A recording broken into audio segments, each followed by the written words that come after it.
striking a Tomahawk missile likely destroyed that Iranian girls' school. So will the U.S. accept any responsibility? Well, I haven't seen it, and I will say that the Tomahawk, which is one of the most powerful weapons around, is used by, is sold and used by other countries, you know that.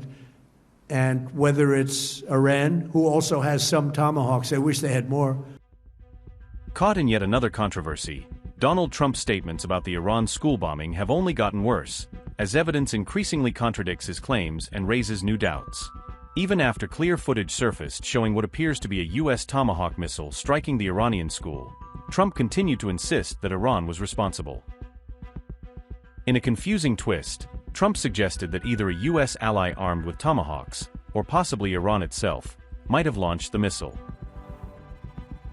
The controversy surrounding the tragic bombing of an Iranian school, which claimed the lives of more than 150 students, continues to intensify as international outrage grows with each passing day. The U.S. president faced sharp questions from reporters after new and disturbing footage of the airstrike surfaced online, reigniting debate over who was truly responsible for the deadly attack. The newly released video reportedly shows what appears to be a U.S.-made Tomahawk cruise missile directly striking the school building, leaving behind a scene of utter devastation. Striking a Tomahawk missile likely destroyed that Iranian girls' school. So will the U.S. accept any responsibility? Well, I haven't seen it, and I will say that the Tomahawk, which is one of the most powerful weapons around, is used by, is sold and used by other countries, you know that. And whether it's Iran, who also has some Tomahawks, I wish they had more.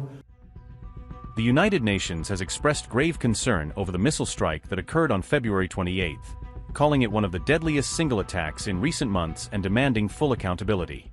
We continue to raise the alarm over the humanitarian impact of escalating violence across parts of the Middle East, which is driving rising civilian casualties, damage to civilian infrastructure, and growing displacement of people. Several U.S. officials and lawmakers are now urging for an independent, transparent investigation into the incident to determine how and why the strike was carried out. The targeted school was located in southern Iran's Minab region, right next to a compound operated by the Islamic Revolutionary Guard Corps, a detail that has further complicated the investigation.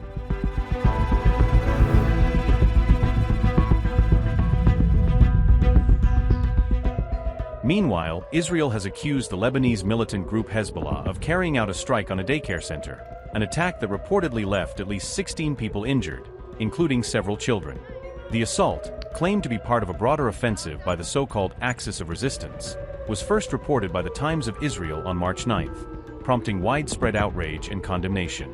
According to Israeli sources, Hezbollah launched a massive barrage of long-range missiles aimed at targets deep inside central Israel, marking one of its most aggressive attacks in recent weeks. The Israel Defense Forces said that its air defense systems managed to intercept a number of incoming missiles, although several others slipped through and landed in open, unpopulated areas. At the same time, Iran reportedly launched its 33rd wave of missile and drone attacks targeting both Israeli and U.S. positions between the night of March 9th and March 10th, escalating the regional confrontation even further.